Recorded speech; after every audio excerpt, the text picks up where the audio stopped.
Hi all. അപ്പോ നമ്മളുടെ technician grade വണ്ടെ ലിസ്റ്റ് വന്നിട്ടുണ്ടല്ലേ, റിസൾട്ട് ഔട്ട് ആയിട്ടുണ്ട്.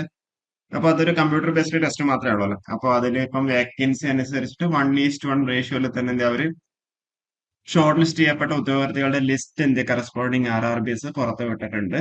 അപ്പോ ഇനിയിപ്പോ അടുത്ത സ്റ്റെപ്പ് വെച്ചാൽ ഡോക്യുമെന്റ് വെരിഫിക്കേഷനും അതേപോലെ മെഡിക്കൽ എക്സാമിനേഷനും ആണ്. അപ്പൊ ഒരു ദിവസം ഡോക്യുമെന്റ് വെരിഫിക്കേഷൻ ഉണ്ടാവും, വെരി നെക്സ്റ്റ് ഡേ എന്താ മെഡിക്കൽ എക്സാമിനേഷൻ ഉണ്ടാവും. അപ്പോൾ നിങ്ങൾക്ക് ഒരു 2 ദിവസം 2 to 3 days ഒക്കെ നിങ്ങൾ സ്റ്റേ ചെയ്യാൻ വേണ്ടി പറ്റുന്ന രീതിയിലായിരിക്കണം നിങ്ങൾ എന്താ പോകേണ്ടത്. വൺസ് അത് ഷെഡ്യൂൾ ആയി കഴിഞ്ഞാൽ കോൾ ലെറ്ററും SMS ഒക്കെ നിങ്ങൾക്ക് എന്താ വരുന്നുണ്ടാവും. ഓക്കെ. എനിവേ നമ്മൾ ഇന്നത്തെ കണ്ടന്റ് എന്ന് വെച്ച് കഴിഞ്ഞാൽ ഡിഫറെന്റ് സോണിലേക്ക് വന്ന കട്ട് ഓഫ് ആണ് നമ്മൾ ഇന്നത്തെ ഒരു വീഡിയോ നമ്മൾ ഡീറ്റെയിൽ ആയിട്ട് നമ്മൾ ഡിസ്കസ് ചെയ്യുന്നുണ്ടാവുക. അപ്പോൾ നമുക്ക് വരുവാണെങ്കിൽ ഫസ്റ്റ് നമുക്ക് മുംബൈയുടെ കേസ് നോക്കാം. മുംബൈയുടെ കേസിൽ പറയുകയാണെന്നുണ്ടെങ്കിൽ അവിടെ 3 റീജിയൻ അല്ലേ, central railway, south central railway, western railway അല്ലെ, 3 സോണായിട്ടാണ് ഉള്ളത്. അപ്പൊ അവിടെ കറസ്പോണ്ടിങ് ആയിട്ട് 66, 67, 69 എന്നുള്ള രീതിയിലാണ് എന്ത് ചെയ്യുന്നത് കട്ട് ഓഫ് വന്നിട്ടുള്ളത്. ഇതിൽ 152 പേരെയാണ് എന്ത് ചെയ്യുന്നത് അവര് ഷോർട്ട് ലിസ്റ്റ് ചെയ്യപ്പെട്ടിട്ടുള്ളത്. 152 വേക്കൻസിയാണ് അവിടെ ഉള്ളത്. 152 പേര് എന്താ അവരോട് ഷോർട്ട് ലിസ്റ്റ് ചെയ്യപ്പെട്ടിട്ടുണ്ട്. നിങ്ങൾക്ക് അറിയുമെന്നറിയില്ല, നമ്മുടെ മലയാളികൾ തന്നെ ഏറ്റവും കൂടുതൽ അപ്ലൈ ചെയ്തിട്ടുള്ളത് മുംബൈ ബാംഗ്ലൂരാണ്. ALP ആണെങ്കിലും JEE ആണെങ്കിലും കുറെ പേര് എന്താ ബാംഗ്ലൂർ അപ്ലൈ ചെയ്തിട്ടുണ്ട്. പിന്നെ ചെന്നൈ, പിന്നെയോ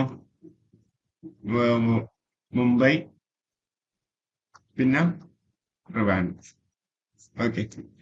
അപ്പോ ഇതിലിപ്പോ മുംബൈ, അതുകൊണ്ടാണ് നമ്മൾ ഈ 4 റീജിയൻ നമ്മൾ മെയിൻ ആയിട്ട് പറയുന്നത്. Okay.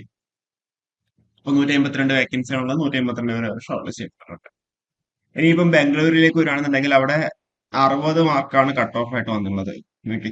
60 mark unreserved, 51 SC, 46 ST, OBC 55, EWS 51, ex service 34 എന്നുള്ള രീതിയിൽ 44 പേരാണ് അവർ ഷോർട്ട് ലിസ്റ്റ് ചെയ്യപ്പെട്ടുള്ളത്. 44 വേക്കൻസിയാണ് അവിടെയുള്ളത്. ഇനിയിപ്പോ ചെന്നൈയുടെ കേസിൽ പറയുകയാണെങ്കിൽ 61 മാർക്കാണ് അവിടെ അൺറിസർവ്ഡിന്റെ കേസിൽ. 54 SC, 47 ST, OBC 59, AWS 54, ex service 37, RLD 34 എന്നുള്ള രീതിയിലാണ് വന്നിട്ടുള്ളത്. 48 പേരാണ് എന്ത് ചെയ്തിരിക്കുന്നത് അവരവിടെ ഷോർട്ട് ലിസ്റ്റ് ചെയ്യപ്പെടുന്നത്. ഇനിയിപ്പം തിരുവനന്തപുരം സോണിലേക്ക് വരുവാണെന്നുണ്ടെങ്കിൽ 65 മാർക്കാണ് കട്ട് ഓഫ് വന്നിട്ടുള്ളത്. കറസ്പോണ്ടിങ് ബാക്കിയുള്ള റീജിയനെ നോക്കുമ്പോൾ കണ്ടില്ലേ, മുംബൈക്ക് മാത്രമാണ് 66 എന്നുള്ളത്. ബാക്കി ചെന്നൈ ആണെങ്കിലും ബാംഗ്ലൂർ ആണെങ്കിലും നോക്കുമ്പോൾ തിരുവനന്തപുരത്ത് കുറച്ച് കട്ട് ഓഫ് കുറച്ച് കൂടുതലാണ് അല്ലെ. Okay. 55 SC, 49 ST, OBC 64, EWS 56, ex service 38, RLD 29.7. 30 വേക്കൻസിയാണുള്ളത്. 30 പേര് എന്ത് അവർ ഷോർട്ട് ലിസ്റ്റ് ചെയ്യപ്പെട്ടിട്ടുള്ളത്. അപ്പോ ഈ ജസ്റ്റ് ചെറിയൊരു വീഡിയോ ആണ്. അപ്പോ ഇനിയിപ്പം ഇതിന്റെ ഡോക്യുമെന്റ് വെരിഫിക്കേഷനും അതേപോലെ മെഡിക്കൽ എക്സാമിനേഷനും ആണ് ഇനി അടുത്ത സ്റ്റെപ്പ് ഉള്ളത്. അപ്പോൾ അത് വൺസ് ആ ഒരു ഡേറ്റ് സെറ്റ് ആയി കഴിഞ്ഞാൽ എന്താ അവർ നിങ്ങൾ കൃത്യമായിട്ട് അവിടെ കോൾ ലെറ്റർ അയക്കുന്നുണ്ടാവും, അതുകൂടാണ്ട് മെസ്സേജും വരുന്നുണ്ടാവും.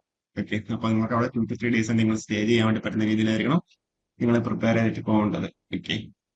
അപ്പൊ ഇത്രയേ ഉള്ളൂ. കൂടുതൽ അപ്ഡേറ്റ്സ് ആയിട്ട് നമുക്ക് വീണ്ടും കാണാം. Okay, thank you.